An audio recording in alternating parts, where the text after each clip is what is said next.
მოკლედ, რისი თქმა მინდა ეხლა დღეს. დღეს მინდა პატარა ისტორია მოგიყვეთ, თუ როგორ დავიწყე Forever-თან ურთიერთობა, საერთოდ საიდან გავიცანი Forever-ი. ეს დაიწყო 2020 წელს. პანდემია იყო, ალბათ ყველას გახსოვს, ძალიან მძიმე დღეები გადავიარეთ ყველა და იმ პერიოდში ვიყავი ფერმზიმედ ჩემს მეოთხე შვილზე. და სწორედ იმ დროს გამომიჩნდა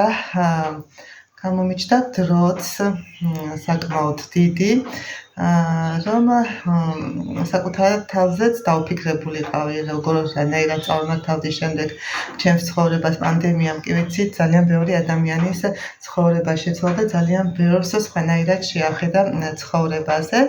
და სწორედ ის პერიოდი იყო, დავუკავშირდი რაღაც საკითხთან დაკავშირებით მონიკას. მონიკა არის ჩემი ის ადამიანი, ვისგანაც უპირველად გავიგე Forever-ის შესახებ და დამასწრო რამოდენიმე პრეზენტაციას. მეც დრო მქონდა, რა პრობლემა იყო, დავესწრები მეთქი, აბა გავიცნობ კარგად თქვენს კომპანიას თქო და დავესწრე რამოდენიმე პრეზენტაციას და ამ პრეზენტაციებმა იმდენად დიდი შთაბეჭდილება მოახდინა ჩემზე, ისეთი ენთუზიაზმით ყვებოდნენ ეს ადამიანები თვითონ კომპანიაზე, პროდუქტებზე, ისეთი დიდი სიყვარულით, რომ პროდუქცია არ მქონდა ნაყიდი, რომ უკვე მიყვარდა, თქვენ წარმოიდგინეთ. და სულ მეფიქრებოდა, რომ მოდი ახლა დღეს შევუერთდები ამათ ხვალზე. მერე დაიბადა, ცოტა მძიმე ფეხმძიმობა მქონდა, დაიბადა ჩემი პატარა ამირანი. მადლობა უფალს, ორივეს მდგომარეობა კარგად წარიმართა. მერე სანამ ის წამოიზარდა ცოტათი, მოდი ახლა ცოტა წამოიზარდოს, არ მაქვს დრო. მერე ჩემი მესამე შვილი ლაზარე გახდა ავად და ასე გრძელდება ეს პრობლემები არ მთავრდება და ვერ მივედი Forever-ამდე. არა და სოციალურ ქსელში ხშირად ხდებოდა Forever-ი. მერე სხვა ადამიანმა შემომთავაზა საერთოდ Forever-თან ურთიერთობა. უარი უთხარი იმ პერიოდში. მერე მესამე ადამიანმა შემომთავაზა, დამპატიჟა პრეზენტაციაზე, უკვე ოფლაინ პრეზენტაციაზე, ანუ სასტუმროში ვიყავი, პრეზენტაციას დავესწარი, ერთ-ერთ პრეზენტაციას დავესწარი სასტუმროში ბათუმში და იქაც როგორც ყოველთვის არ დავჭი Forever-ზე გულგრილი და დაუბრუნდი თუ არა სახლში.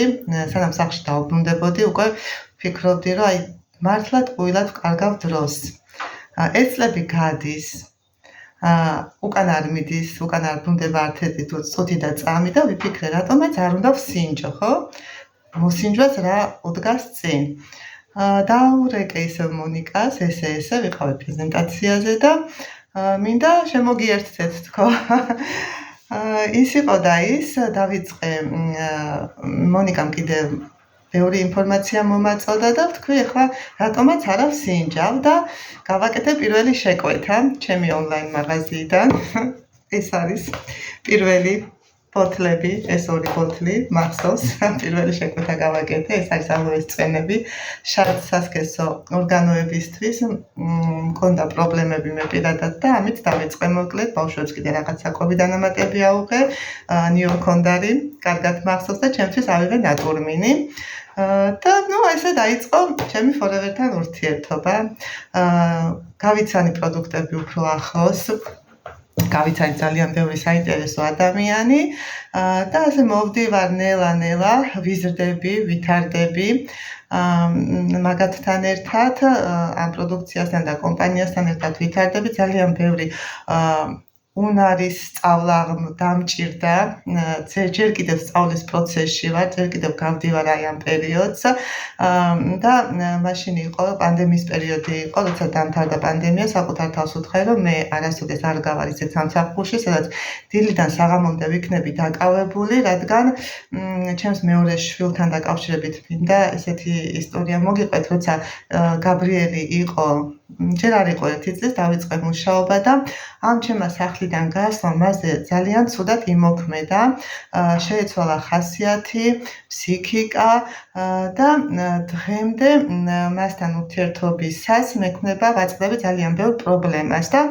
აღვთქვი საკუთარ თავს, რომ მე არასოდეს აღარ დავიწყებდი ისეთ გავალ ისეთ სამსახურს, სადაც დილიდან საღამომდე მოვწყდებოდი მთლიანად ოჯახს და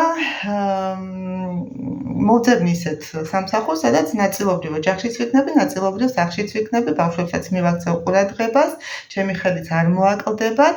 გამოჩნდა მადლობა უფალს forever-ი, მაგრამ ვთქვი, რომ აქ პირველად მეგონა რომ ადვილი იქნებოდა, რა უნდა ამას თქვი, ამას ვიზამ, უცებ მივაღწევ წარმატებას მეთქი, უცებ წავალ წინ თქო, მაგრამ თლად ასეც არ აღმოჩნდა, იმიტომ რომ ძალიან ისეთ რამეებს ისეთ უნარების სწავლა და მჭირდა, რაც აქამდე არ მქონდა, რასაც აქამდე არ ვფლობდი, თუნდაც აი ამ ვიდეოს ვერ წარმომედგინა ვერასოდეს, რომ დავჭდებოდი და ესე ჩავწერდი ვიდეოს და ვისაუბრებდი აუდიტორიის წინაშე, ჩემთვის ეს იყო წარმოუდგენელი. და მოკლედ დღესაც ვითარდები, პარალელურად ვმუშაობ, გავდივარ სახლიდან, წარმოგატყუებ, მაგრამ ვიპოვე ისეთი სამსახური, ისიც უფალმა ინება და გამოჩნდა, რომ დღეში 3-4 საათი გავდივარ, საერთოდ არ მიშლის ხელს არც იმაში, რომ არ ვარ დროში შეზღუდული, როცა მე მინდა, ფაქტურად იმ დროს გავდივარ სახლიდან, ეს არის 2-3 საათიანი სამსახური დღის მანძილზე, არც სახლშიც ვარ, იქაც ვარ, forever-შიც ვარ, ვითარდები და რატო დავიწყე საერთოდ ამის მოყოლა? იმიტომ გადავწყვიტე, რომ აი ზიან ახლა ვთქვათ დედები დეკრეტში ან ადამიანები ვინც ეძებენ სამუშაოს დასაქმებას ან კიდე მუშაობენ და არ ყოფნით თავიანთი ხელფასი და უნდათ კიდე დამატებითი შემოსავალი და ვფიქრობ რომ აი ჩემსავით ის შეცდომა რაც მე დავუშვი 5 წელი სულ არაფერი არ ვაკეთე ჩემი საკუთარი თავის განვითარებისთვის კი რა თქმა უნდა ბავშვებს ვაქცევდი ყურადღებას ოჯახში ვიყავი მაგრამ ხვდებოდი ნელ-ნელა რომ ვეფლობოდი ანუ სოციუმს ვწყდებოდი. ვიყავი ძირითადად სახლში, არ გავდიოდი გარეთ, თუ გავდიოდი ბავშვებთან ერთად გავდიოდი და მივხვდი რომ სოციუმს ვწყდებოდი, საკუთარ თავში ვიკეტებოდი და გადავდგი ის ნაბიჯი, რაც გადავდგი. არ აქვს მნიშვნელობა, რომელ კომპანიაში დასაქმდებით, რას წამოიწყებთ, თუ რაიმე გაქვთ მიზნად დასახული. ყველას გირჩევთ, ჩემი რჩევა იქნება პირადი გამოცდილება, რომ არ დაკარგოთ ეს წლები.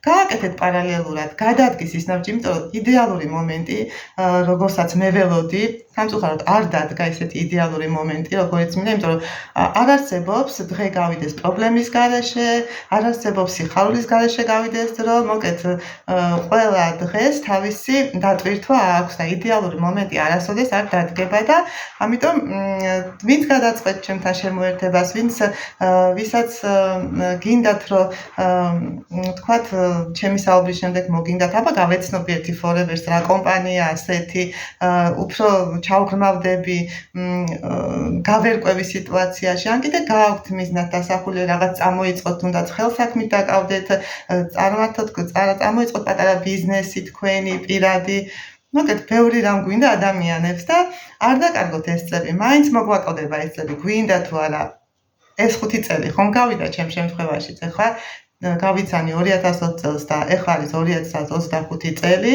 წელს შემოვერთდი მე, რამოდენიმე თვეად შემოვერთდი და არ დაკარგოთ წლები და წამოიწყეთ ის საქმე, რაც თქვენს გულს უნდა და თქვენს სულს და გულს უნდა. დაბრკოლებები ყოველთვის იქნება, ისწავლით დაბრკოლებებთან გამკოებას, როგორც მე ვსწავლობ, ჯერ კიდევ ვსწავლობ, თქვენ წარმოედგინეთ და არ დაკარგოთ ეს წლები, მაინც მოგვაკლდება და სასიამოვნოდ, უფრო საინტერესოდ მაინც ჩავლებთ ამ ჩვენს წუთისოფელს იმ დღეს, რაც გვაკლდება ყოველ დღე, იმიტომ რომ ხვალ გუშინდელი დღე უკვე გუშინდელია, წარსულია, უნდა გავიხედოთ წინ, მაგრამ თუ ჩვენ დღეს, ანუ აწმყოში არ მივიღებთ გადაწყვეტილებას, არ გადავდგამთ პირველ 2 ნაბიჯს თუ 3 ნაბიჯს, რამდენი ნაბიჯიცა საჭირო რომ გადავდგათ, ისე არაფერი არ გამოვა, იმიტომ რომ ზანზარეული ცხოვრებაში არავის არაფერი არ ქონია, ისევ ჩვენ უნდა შემოუძახოთ საკუთარ თავს, ჩვენ უნდა გადავდგათ პირველი ნაბიჯი და ჩვენ უნდა წავიდეთ წინ. ამის თქვა მინდოდა მეტი არაფრის. კარგად იყავით.